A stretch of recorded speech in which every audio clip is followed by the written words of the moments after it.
Antes de continuar con nuestro estudio acerca de las parábolas, y que estamos analizando precisamente la parábola de la moneda perdida, allá en Mateo 15, Lucas capítulo 15. Tenga lista la cita, hermanos. Lucas capítulo 15, versículo del 8 al 10.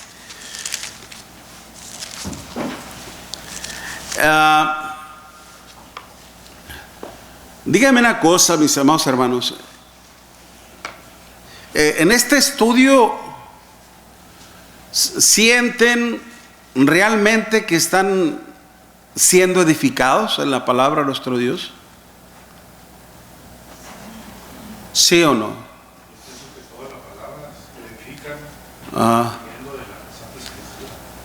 Ciertamente. Se tiene que, obviamente, la instrucción tiene que estar totalmente basada en la palabra de nuestro Dios, explicándola, ilustrándola con la misma palabra de Dios, aunque a veces utilizamos algunos ejemplos seculares muy breves. No hay que enfocarnos tanto en ello, porque se puede perder mucho tiempo cuando se usan ejemplos seculares, ¿okay? La Biblia está llena de ejemplos en los cuales nosotros nos podemos valer para ilustrar la hermandad, ¿no? Y aplicarla también. Pero dígame usted, en base a mi enseñanza, la forma que yo lo hago, ¿usted siente que está siendo edificada? Porque uno de nuestros trabajos ciertamente es instruir, enseñar, impartir una enseñanza, pero que seamos claros en nuestra enseñanza, que seamos eficaces en nuestra enseñanza. Y es por eso, si yo les pregunto, es por mi preocupación de que ustedes estén siendo realmente edificados, que estén aprendiendo en la palabra de Dios. ¿Sí lo están haciendo, hermanos? Okay. Más que otros, hermano, porque habemos personas que entendemos más despacio. Ok, entiendo. Sí. Cierto. A mí a veces se me tiene que enseñar con manzanitas y peras y toda la cosa para yo entender algo. Créanme, lo soy honesto. Y a veces tengo que repetirlo 3, 4 veces para poderlo después agarrar, entender bien, ¿ok? Y así aprende uno y hace uno las cosas, ¿ok? Pero qué bueno que usted está aprendiendo. Si tiene alguna duda, alguna inquietud, también algo que no expliqué bien, algo en lo cual usted no entendió, simple y sencillamente. Okay. Con toda confianza, hermanos, levante la mano y pregunte qué significa esto, qué significa aquello. O si quiere ahondar más el punto, también podemos hablarlo de una manera personal. Sería mejor tratarlo aquí, dado que su duda le puede ayudar a otras personas también en la hermandad, que tal vez tengan la misma duda o la misma inquietud, o tal vez algunos hermanos no habían pensado en eso. ¿Sí me explico? Entonces a veces el preguntar nos ayuda también a nosotros, ¿okay? A indagar más, a investigar más.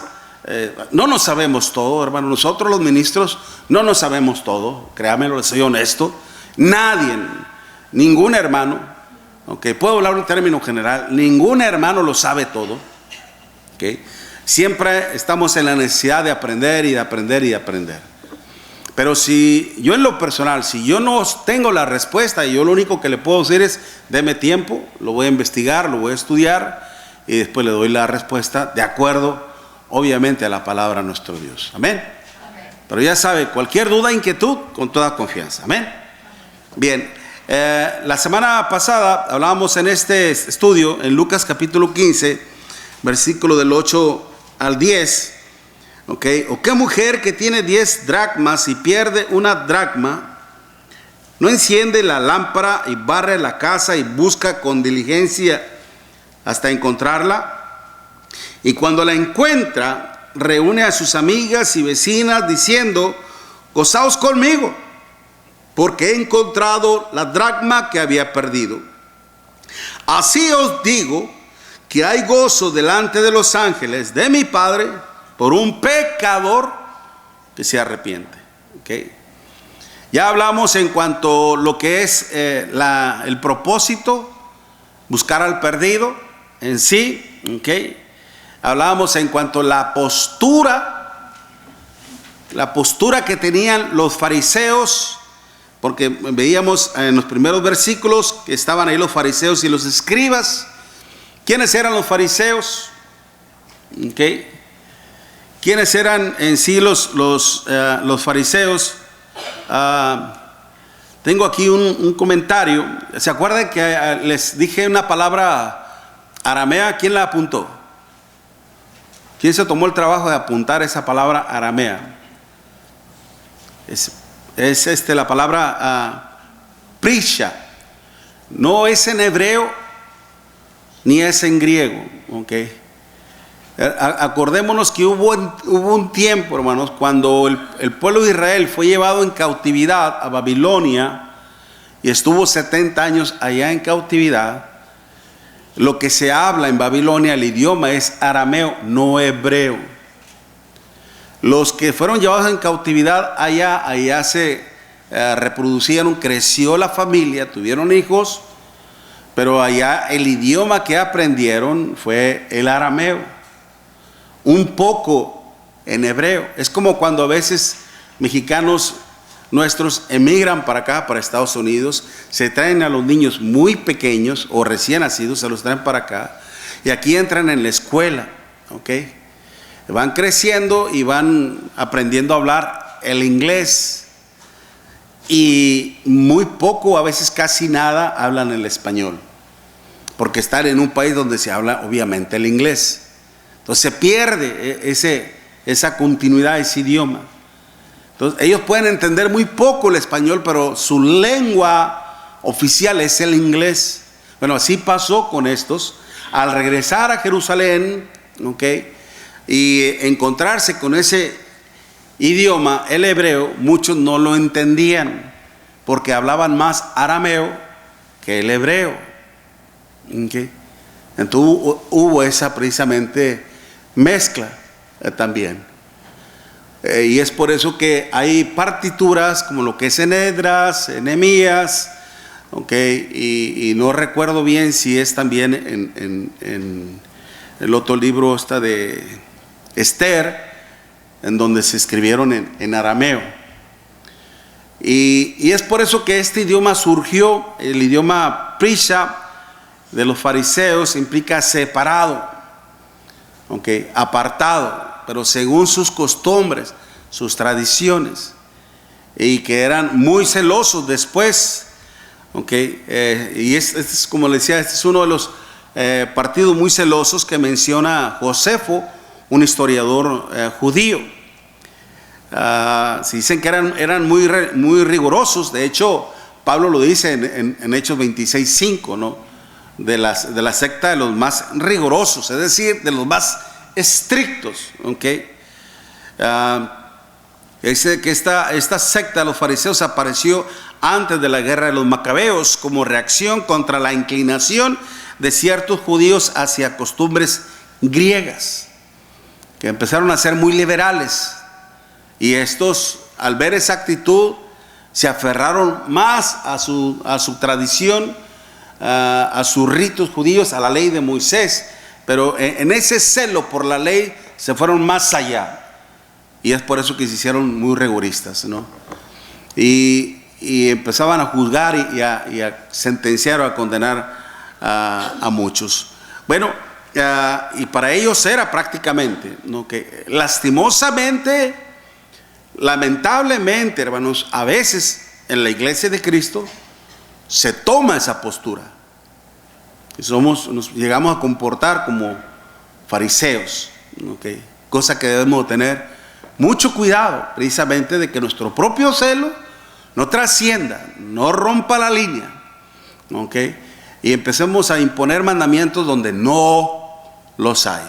O también, ¿okay?, el permitir cosas donde Dios no las a prueba. Hay que tener mucho cuidado. Por eso ya hablamos en cuanto a las características también del dracma, que era parte, hermanos, de lo que es decíamos cuando la mujer se casaba, ¿qué es lo que decíamos?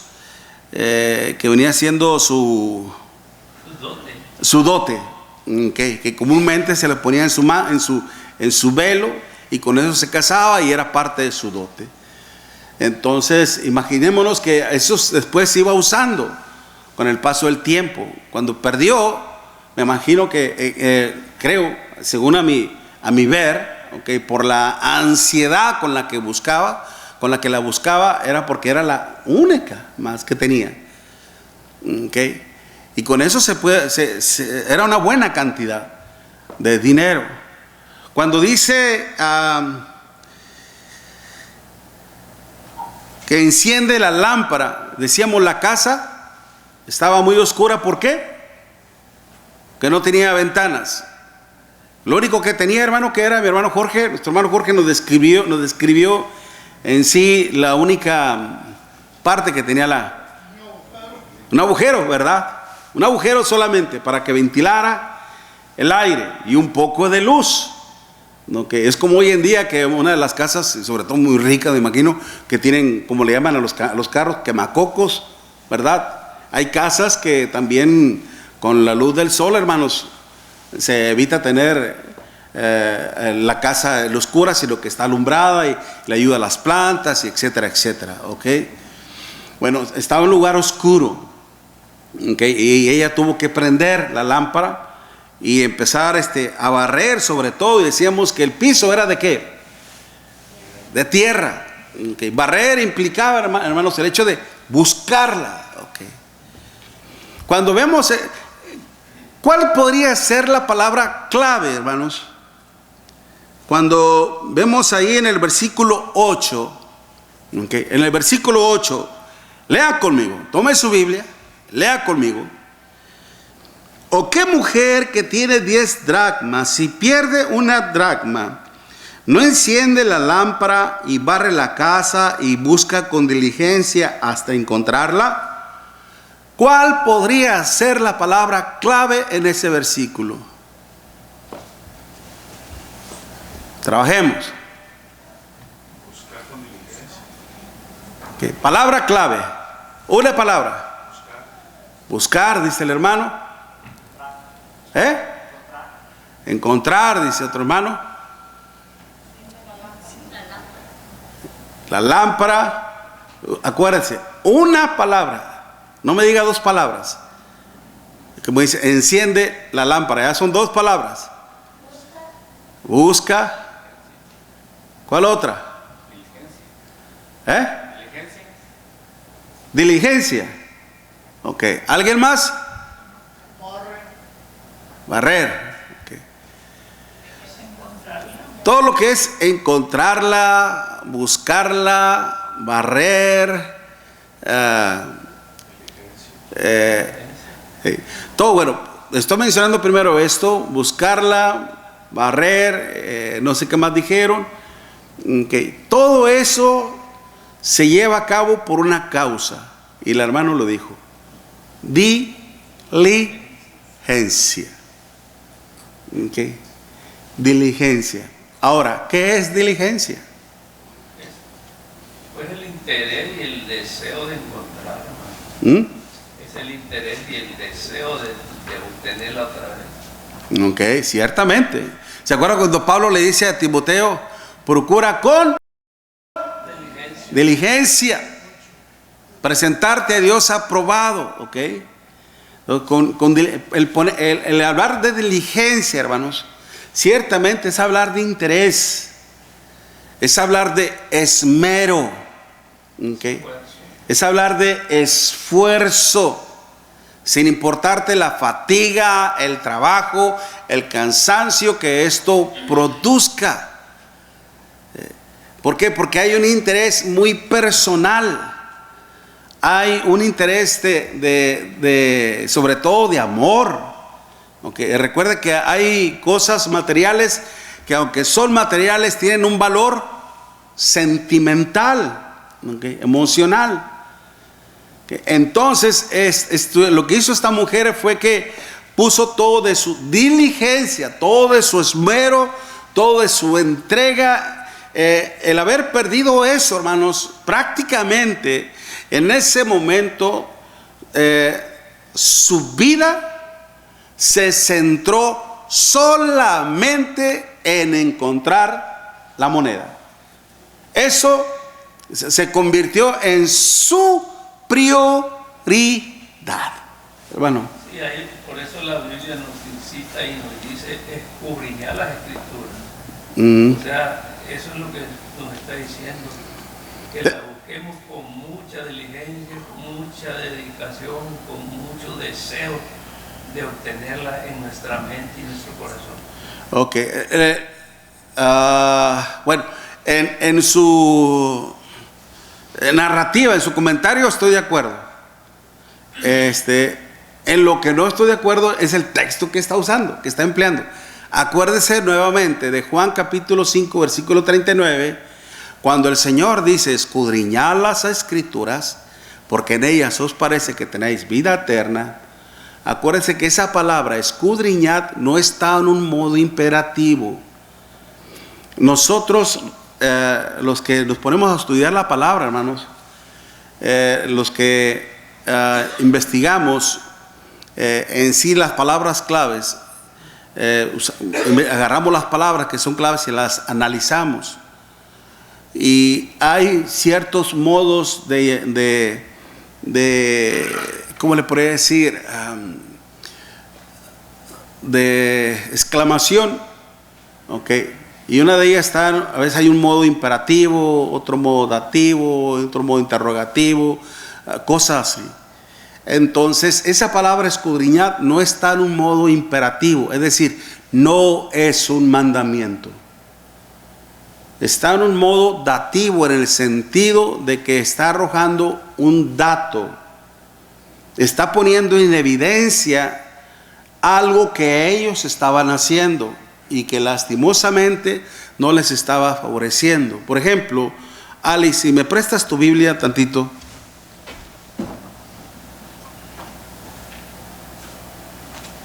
En Juan, capítulo, rápidamente, así porque es bueno que ustedes aprendan también de esto y lo tengan bien, ¿ok? En Juan capítulo 5,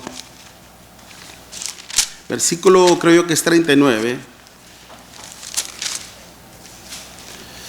Más que, como les decía, yo también durante mucho tiempo utilicé este texto para exhortar a la congregación a que se pusiera a estudiar y lo ponía como mandamiento. Pero una vez que entré a la escuela y una vez que aprendimos a hacer análisis textuales, me di cuenta de que estaba en un error. Juan 5, versículo 39 dice, miren fíjense lo que dice en esta versión. Oigan bien, por favor. Escuchen, mire, primeramente dice: ustedes estudian con diligencia las Escrituras porque piensan que en ellas hayan la vida eterna. Y ellas son las que dan testimonio a mi favor. Sin embargo, ustedes no quieren venir a mí para tener esa vida. ¿Escucharon bien? Ahí en su versión, ustedes no me escucharon porque ustedes están leyendo la Biblia de ustedes. ¿Okay? No la lean, escúchenme. Okay. Porque ahí en esa versión dice: escudriñad las Escrituras porque en ellas os parece que tenéis vida eterna. Okay. Y ustedes van a tener esa idea de que se está haciendo un modo imperativo. Pero esta versión se está apegando a un análisis textual. Y escuchen lo que dice. Dice así: ustedes estudian con diligencia las Escrituras. Fíjense, ¿qué es lo que está diciendo aquí el Señor? En relación a ellos, ¿qué es lo que ellos hacían? Estudiaban las Escrituras. ¿Por qué lo hacían? Si preguntamos. Porque piensan que en ellas hayan la vida eterna. Por eso lo hacían. O sea, no es de que ellos no fueran analíticos, no que ellos no fueran exhaustivos, investigativos, no fuera que ellos no estudiaran la Biblia. Lo hacían. Y lo hacían con diligencia. Lo hacían con esmero. ¿Okay? analizaban, investigaban y estudiaban. Ellos hacían eso. Dice otra vez el Señor, ¿ok? Ustedes estudian con diligencia las Escrituras. ¿Por qué razón? Porque piensan que en ellas hallan la vida eterna. Y en signo de exclamación dice el Señor, y ellas son las que dan testimonio de mi favor. Sin embargo, ustedes no quieren venir a mí para tener esa vida. ¿Qué estaban haciendo ellos? Las estudiaban, ¿ok? Las examinaban, ¿ok? Se ahondaban. ¿Por qué lo hacían? Porque pensaban que ahí estaba la vida eterna. Y ya a la vez, ¿qué estaban haciendo con el Señor? Lo rechazaban. El Señor dice, ellas son las que dan testimonio de mí. Ellas son las que hablan de mí. Y tristemente no quieren venir a mí para tener vida eterna. ¿Ok? Ese es el punto. ¿Ok? A ver, ¿me expliqué bien? ¿Ok? Entonces, realmente, cuando querramos nosotros usar un texto mediante el cual queremos exhortar en el nombre del Señor a que la congregación se ponga a estudiar, acuérdese, por ejemplo, lo que dice Colosenses 3, versículo 16, que la palabra de Cristo more en abundancia en vosotros. Okay. Segunda de Pedro, capítulo 3, versículo 18, cuando Pedro dice precisamente que hay que crecer en la gracia y en el conocimiento de nuestro Señor Jesucristo. Segunda de Timoteo, capítulo 3, versículo 16, 17, toda la escritura es inspirada por Dios y útil para enseñar. Esos textos sí nos están mandando a que seamos estudiosos de las palabras. Amén. Pero, volviendo al punto, correteamos un poquito la liebre solamente para explicar este dato. Okay. Pero la palabra clave precisamente que es diligencia, ¿okay? Implica poner esmero, dedicación, ¿okay? Esfuerzo, trabajo, ¿okay? ¿Por qué? Porque eso se convirtió en prioridad. Y nuestro Señor Jesucristo, ¿okay? Ciertamente representada en esta mujer, una de las grandes características o virtudes que tuvo el Señor fue de que fue un hombre enteramente diligente. Él vino a un mundo en el cual se encontraba ¿en qué? Perdido. En tinieblas, como la casa que estaba ¿qué? En tinieblas, a oscuras, ¿verdad? ¿Qué hizo esta mujer? Para poder tener una mejor visión, de poder encontrar la lámpara, el drama, ¿qué hizo? Prendió la lámpara.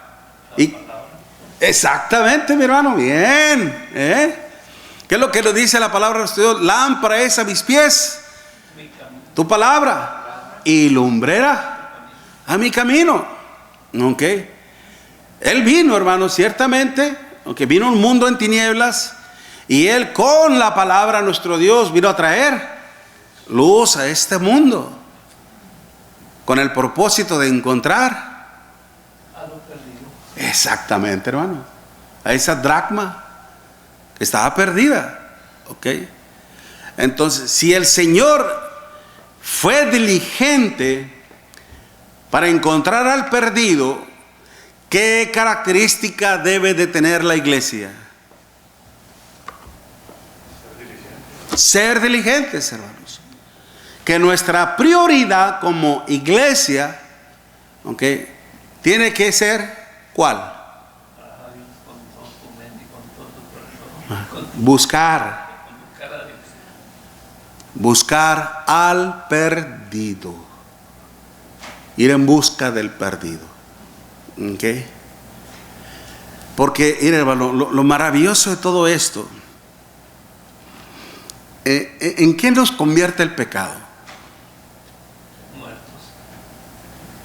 Estamos muertos, ciertamente, pero ¿en qué nos convierte el pecado? En enemigos de Dios. ¿En qué más nos convierte el pecado? Delincuentes. Pecadores, delincuentes. ¿En qué más?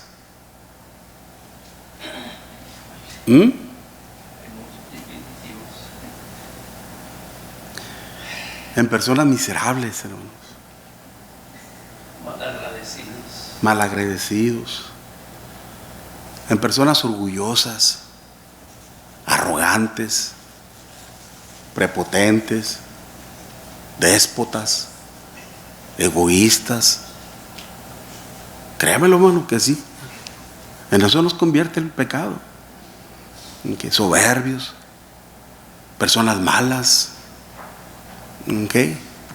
A veces nosotros, por ejemplo, usted va a un restaurante y el mesero llega y así está bien. No encuentra cosita. ¿Qué van a creer? Pues está el menú. Ahí está el menú. Ok, no tanto así, ¿verdad? Pero algunas partes sí, ¿no? Ya usted agarra el menú y bueno, ya el menú, ok. Y ya observa todo y pues ya queremos esto y queremos esto. Ok, está bien, ya lo cierra, se va. Y luego ya le trae las cosas, ahí están. ¿Es todo? Sí, es todo, ok. Ya se va. Y ya no regresa. Lo atendió con una actitud media, ¿cómo podemos decir? Despreciable, ¿verdad? Medio déspota, ok. Y ya no se acercó para ver si necesitaba agua, qué quería o algo, ok. Y después le da el papelito blanco, el recibo, y le dice, aquí por si usted quiere ponerle un tip, ¿cómo le llaman? Una propina. Aquí le puede poner algo. Y usted dice, propina. Ni que se hubiera esmerado en su trabajo, ni que nos hubiera atendido bien, no me lo dar nada. Y no le da nada, ¿verdad? Porque parecería que fuera justo, ¿ok? Él no dejarle nada por su maltrato. Comúnmente esa es la mentalidad del ser humano. Comúnmente, ¿ok? Yo a veces me pongo a pensar así cuando alguien me trata de esa manera, o nos trata de esa manera. Pero a veces me dice, ¿y si Dios se hubiera portado así conmigo? Porque yo como era con él antes de ser su hijo, antes de ser su siervo. Si Dios se hubiera portado de la medida en que yo me quiero comportar ahora, si Dios no hubiera sido misericordioso conmigo, ¿qué hubiera pasado con nosotros, hermano? ¿Sabe? Acuérdense, ¿qué es misericordia? Recibir un favor sin que no lo merezcamos, simple y sencillamente.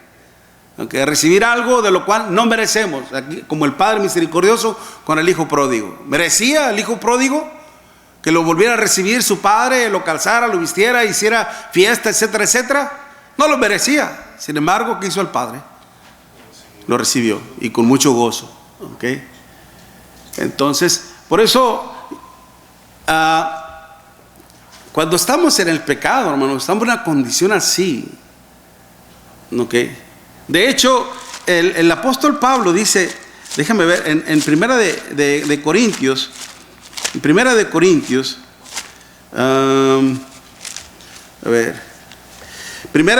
capítulo 1, versículo 23.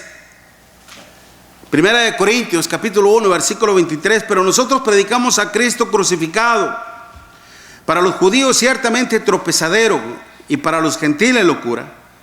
Mas para los llamados, así judíos como griegos, Cristo poder de Dios y sabiduría de Dios.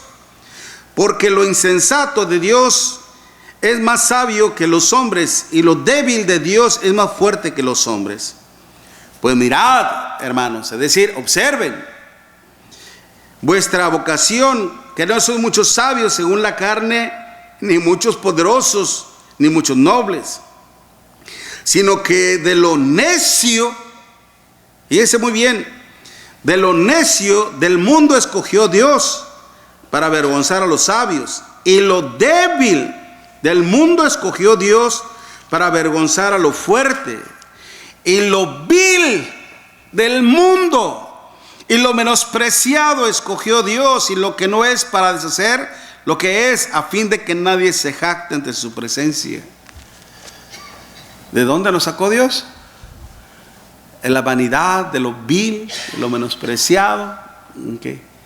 Porque el pecado, hermanos, nos convierte en todo eso, en personas egoístas, egocentristas, ávaros, avariciosos, lujuriosos, soberbios, altivos, todos esos males, hermanos. Realmente, cuando algo está descompuesto, comúnmente cuando algo está descompuesto, cuando algo no sirve, que por cierto se me olvidó traer una de esas máquinas con las que uno poda, corta los, ¿cómo se llaman? Arbustos. Se le iba a traer a la mano a ver si me ayudaba, que le llevara con alguien que la arreglara. Comúnmente lo que nosotros hacemos no sirve. ¿A dónde? A la basura. ¿Ok? Y pasa una persona que sabe más o menos eso. Lo que para ti es basura, para otro es un tesoro. ¿Ok? Lo agarra, lo arregla y pum, jala y mueve. No saben lo que hizo aquel hombre que lo tiró. Nosotros, hermanos, cuando estamos en una condición así, detestable, inservible, ¿ok?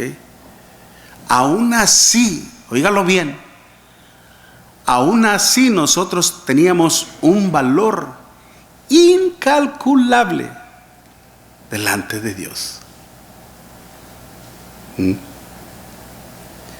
Porque ¿qué tuvo que ofrecer Dios el Padre por salvarte a ti y por salvarme a mí? Dio lo mejor de Él, mi hermano.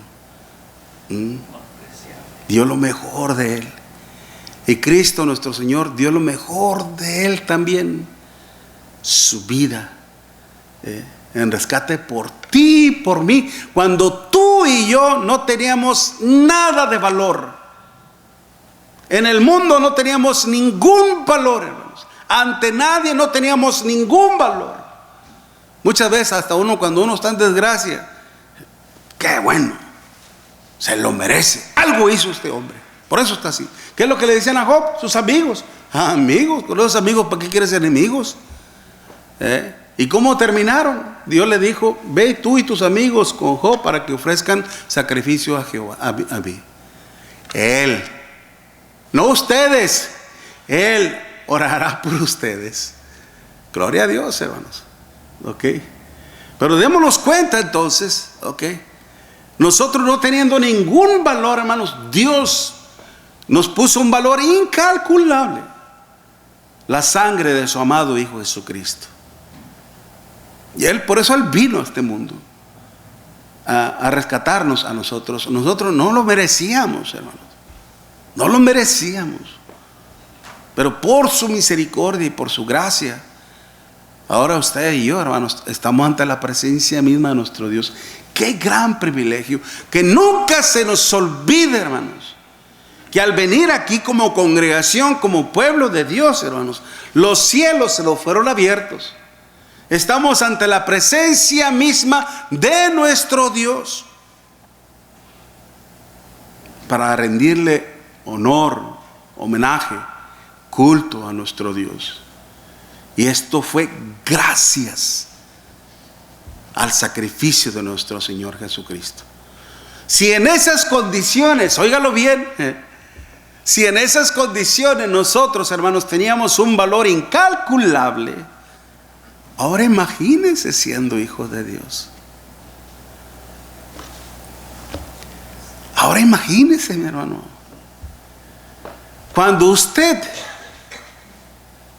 óigalo bien, cuando usted se sienta abatido, cuando usted se sienta cansado, cuando usted se sienta afligido, o cuando usted caiga en un estado de depresión o de ansiedad también, ¿ok?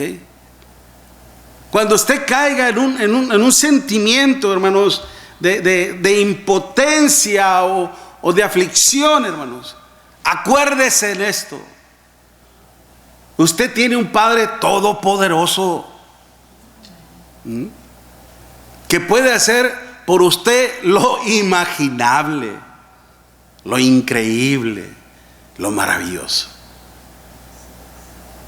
Pero para eso usted tiene que ser un siervo entregado a nuestro Dios, que le dé la honra y la gloria a nuestro Dios. Nomás acuérdese el valor incalculable que usted tiene delante de nuestro Dios, hermanos. Por eso la diligencia del Señor, hermanos, nos llevó a esto precisamente. Y cosa que lamentable, que esto nunca nos pase a nosotros, porque ¿qué pasó con los judíos? ¿Qué pasó con los escribas? Decíamos los escribas que eran copiadores de la ley, que nada más escribían la ley, pero no, que eran muy celosos, muy estrictos en cuanto simple y sencillamente la copia, pero no iban más allá de la palabra. Y ellos se creían los exclusivos, se creían los perfectos, ¿okay? Se creían posiblemente hasta los divinos.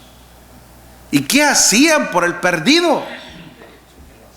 ¿Qué hacían por el perdido? En vez de ir tras él y en vez de mostrarle el camino para nuestro Dios, hermanos, que lo menospreciaban, lo repudiaban, lo rechazaban, ¿ok?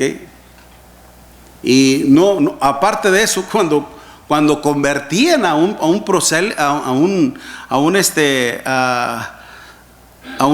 extranjero, hermanos, ¿qué es lo que hacían? Lo convertían peor. En Mateo, por ejemplo, en Mateo 23, versículo del 1 al 7, Mateo 23, fíjese lo que les decía el Señor. Y el Señor les hablaba de esa manera porque Él conocía muy bien sus intenciones y sus pensamientos. Mateo 23, versículo del 1 al 7. Mateo 23, versículo del 1 al 7. Entonces habló Jesús a la gente y a sus discípulos diciendo, fíjense muy bien, advirtiéndoles, en la cátedra de Moisés, cátedra, hermanos, significa en la silla de los maestros. Okay, como cuando en la sinagoga había sillas que eran exclusivos para los maestros de la ley y se les llamaba así, cátedra. En la silla de los maestros, en la silla de Moisés, se sientan los escribas y los fariseos. Dice, así que todo lo que os digan que guardéis, guardadlo y hacedlo. O sea, lo que se dice en relación, en referencia a la ley de Moisés, ¿ok? Mas no hagáis conforme a ¿qué? A sus obras, porque dicen y no hacen. No imites lo malo, como decía Santiago, ¿ok?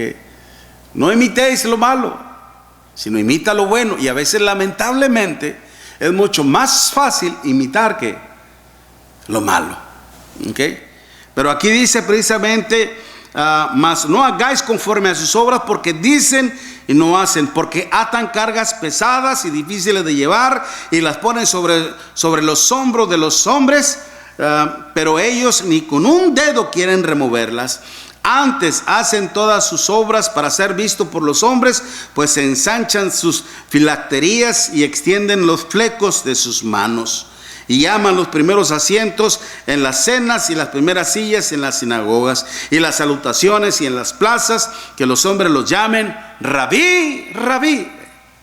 ¿Qué es lo que ellos buscaban, pretendían, hermanos? La vanagloria, el egocentrismo, ¿okay? Que les llamaran maestro, maestro, ¿ok? Ciertamente lo eran. Como yo a veces a mis compañeros de trabajo me dicen, en serio, Miguel, usted no toma ni siquiera una, vamos a echarnos un hambre de perdido, hombre, ahí jugando básquetbol y para matar ahí el calor, nomás una. No, hombre, ya te dije que no. Le dije, en mi religión, en mi cristianismo, le dije, y en mi trabajo, no solamente me tengo que asegurar de predicar la palabra, sino también de vivirla.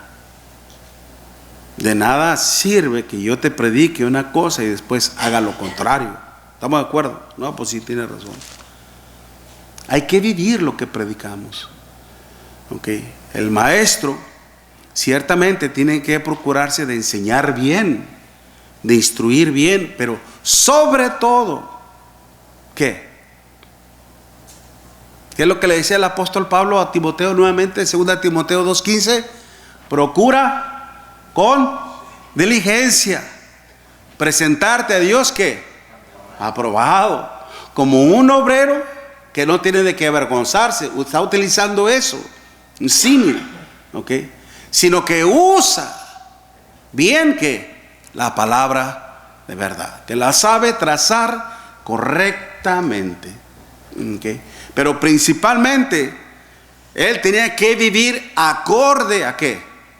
A la palabra de nuestro Dios, cosa que ellos no lo hacían, lamentablemente. Y es por eso que el Señor les decía: ay de vosotros, escribas y fariseos hipócritas, porque devoráis las casas de las viudas y como pretexto hacen largas oraciones, por esto recibiréis mayor condenación. Ay de vosotros, escribas y fariseos hipócritas, porque recorréis mar y tierra para hacer un prosélito, y una vez hecho lo hacéis 2 veces más hijo del infierno que vosotros. Ay de vosotros, guías ciegos, que decís: si alguno jura por el templo no es nada, pero si alguno jura por el oro del templo es deudor, etcétera, etcétera, etcétera. Era una cosa terrible, ¿okay? Por eso, para terminar, hermanos, y en cuanto a este punto, ¿okay? El Señor fue diligente en su trabajo. Y dígame una cosa, óigame bien, no se me distraiga, ¿okay?